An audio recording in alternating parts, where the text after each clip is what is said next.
La domotica aiuta tantissimo all'interno delle proprie abitazioni. Ovviamente il controllo tramite Alexa piuttosto che tramite Siri o anche attraverso dei dispositivi aggiuntivi, può essere un iPhone piuttosto che un telecomando, aiutano.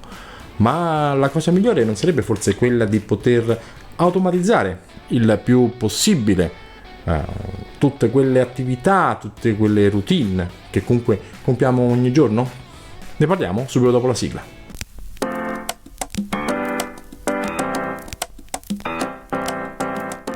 Ciao ragazzi e bentornati a un nuovo video targato Mr. Apple.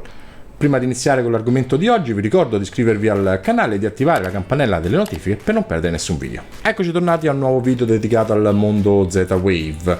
Oggi andremo a vedere una nuova scena con dei virtual device che permetteranno di automatizzare determinati comportamenti del nostro Home Center 2, ma non solo, ci permetterà anche di sfruttare delle variabili globali all'interno delle nostre scene. Ma spostiamoci prima sul nostro Mac e poi torniamo qui per le considerazioni finali. Ed eccoci qui, quindi davanti al nostro Home Center 2. Già potete vedere i componenti che vanno a implementare questo tool, chiamiamolo così. Ovviamente parliamo della main chain FTP, che è una scena appunto scritta in Lua, che è quella che poi controllerà tutti i procedimenti, tutti i virtual device e quanto altro che vedremo poi dopo nel dettaglio. Abbiamo il bottone, il virtual device, che afferisce invece al sunrise e sunset, ovvero all'alba e al tramonto. Abbiamo poi l'home status e l'home timer. Sono tre virtual device che ci permetteranno di controllare lo stato della nostra abitazione e soprattutto di andare a modificare alcune variabili. Andiamo adesso nel dettaglio ogni singolo virtual device e poi passeremo alla scena. Ecco qui, questa è la scena del sunrise e sunset. Ovviamente non mi dilungo su un'installazione perché ormai sapete benissimo come funziona. Nel caso specifico questa virtual device ci dà la possibilità di andare a modificare l'alba e il tramonto, che lui prende automaticamente ovviamente tramite internet, andando ad aggiungere o a diminuire i minuti rispetto appunto all'alba e al tramonto, per poi far scattare tutte le azioni dalla scena principale. Nel mio caso, come potete vedere, non ci sono modifiche per quello che riguarda l'alba e il tramonto, ma se andassi ad aggiungere 10 minuti per esempio all'alba, vuol dire che le azioni scatterebbero 10 minuti l'alba, quindi nel caso specifico parliamo di 6:29 per 10 minuti 6:39. Successivamente abbiamo altre tre impostazioni che possiamo andare a modificare. Parliamo del time to day, time to night e time for blinds. Cosa sono? Esattamente come il discorso dei minuti in più per l'alba e il tramonto, questo qua servirà per andare a modificare la variabile globale day night, ovvero del giorno e della notte. Nel caso specifico, come potete vedere, ho lasciato 3 ore di impostazione come aggiunta rispetto al 6:29 dell'alba e 15 minuti in più per quello che riguarda invece la modifica della variabile notte. Questo perché ho alcune scene che si vanno a modificare appunto con l'impostazione della variabile a giorno e quindi ho preferito dare più tempo, altrimenti sarebbero scattate già dalle 6:29 di mattina. Per quanto riguarda invece il time to night, ho inserito soltanto 15 minuti, quindi dopo 15 minuti che scatterà la variabile a notte, potrò a questo punto andare a modificare tutte le impostazioni. Invece per quanto riguarda il time for blinds non è semplicemente le impostazioni per andare ad aprire e chiudere le serrande della nostra abitazione. Le ultime informazioni poi in basso sono semplicemente la longitudine e la latitudine della mia posizione, che voi ovviamente in questo momento vedete oscurate. Questo è il secondo virtual device, ovvero l'home status. Come è facile intuire, ci dà lo stato della nostra abitazione. Nel mio caso in questo momento ovviamente è sveglio, sono a casa e lo stato è sicuro, perché ovviamente non c'è nessun allarme attivo né tantomeno in stato breached.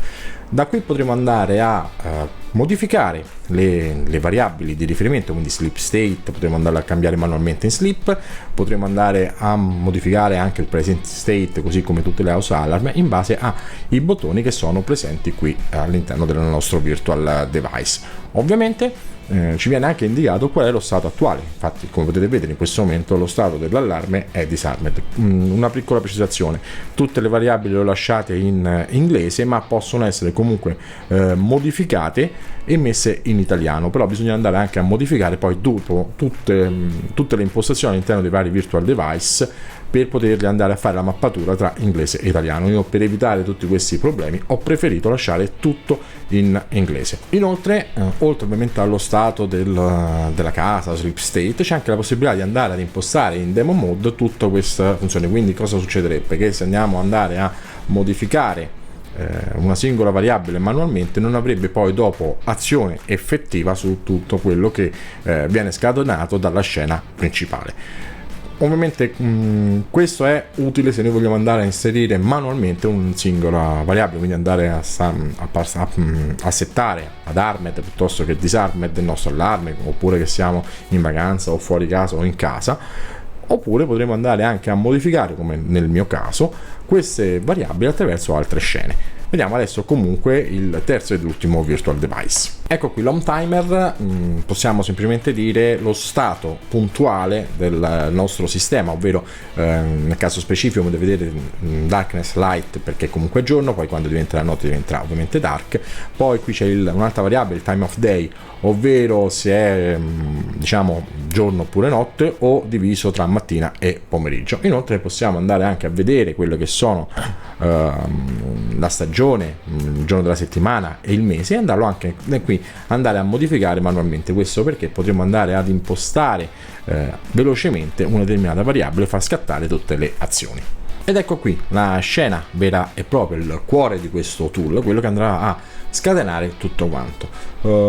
Precisiamo, ci sono tantissimi parametri da andare a modificare. Nel manuale che rilascia Zoran è spiegato tutto precisamente, quindi adesso noi andremo a vedere velocemente alcune sezioni, quelle che ho impostato io, tanto per farvi capire come funziona. Ovviamente nella parte iniziale c'è tutta la version history e quanto altro. Adesso andiamo a vedere quelle che sono le sezioni principali di questa scena. Da qui parte tutta la configurazione che potremo andare a inserire noi di questa scena. Come vedete possiamo andare a modificare il default per quello che riguarda il sunrise e il sunset se volete. Potete andare a inserire il LuxID, ovvero l'ID del motion sensor, o eventualmente una variabile globale dove andrà a settare la luminosità. Lui andrà a leggere quindi quella luminosità all'interno della variabile globale per poi dopo andare a calcolare se siamo sopra il massimo o sotto il minimo, quindi per andare ad accendere e spegnere eventualmente le luci, così come c'è il delay time e quanto altro. Come vi dicevo prima, ecco qui tutte le variabili globali. Qui io ho lasciato tutto in inglese per evitare di dover andare a modificare tutte le mappature.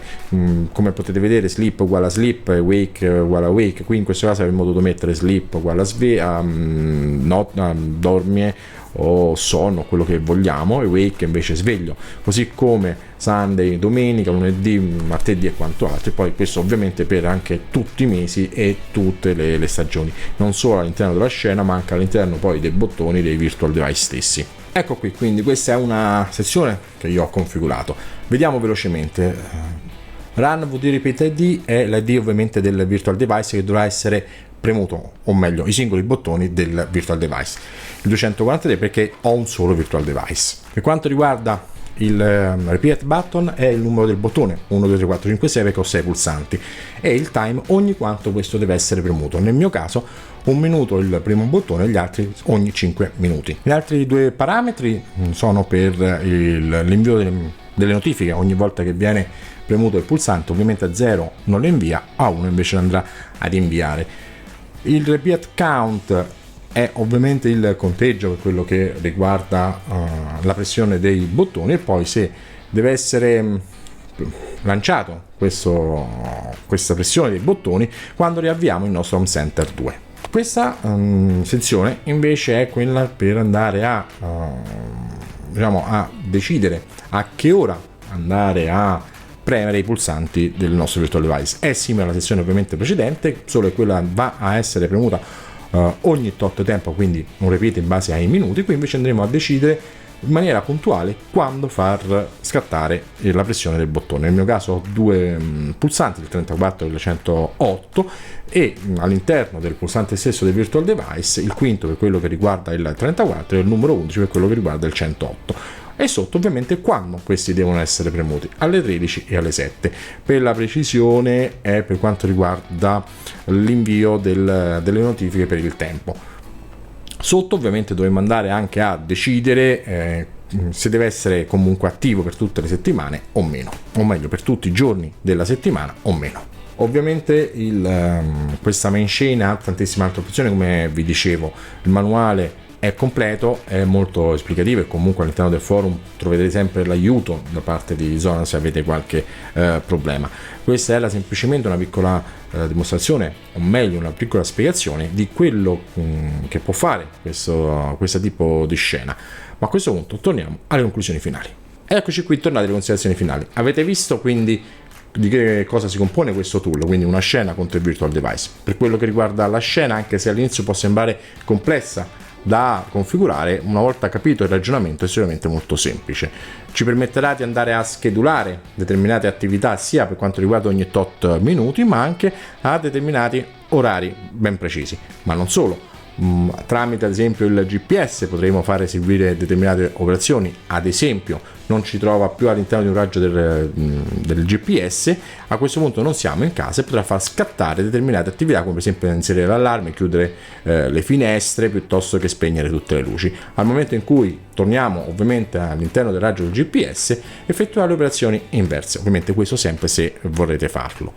Per quanto riguarda invece i 3 virtual device, servono per la gestione delle variabili. Ci permetterà ovviamente di andare a modificare determinati parametri, come potevano essere appunto il sunset e il sunset, ovvero l'alba e il tramonto, ma andare anche a modificare il time of day, come abbiamo detto, il time of night, ovvero quando far scattare la variabile giorno e notte.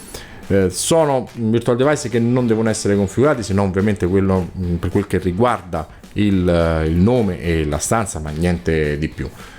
Parliamo invece per quello che riguarda le variabili globali. Sono tante. La parte iniziale è forse la parte più noiosa, perché dovremo andare a inserire tutte le variabili richieste, come il time of day, quindi il time of night, lo sleep state, dovremo andare a inserire ad esempio anche tutte le stagioni. Quindi veramente questa parte è la parte più noiosa, ma anche la parte più importante. Se infatti andiamo a sbagliare o a modificare a mano queste variabili, automaticamente l'applicazione non funzionerà più, ma questo non per colpa dello sviluppo fatto da Zoran, ma per come ragiona HC2. Ed ecco perché esistono anche gli altri 3 virtual device, proprio per poter andare a modificare queste variabili in tutta sicurezza, tramite ovviamente la logica di Home Center 2 e quindi tramite il famoso set global value delle variabili stesse.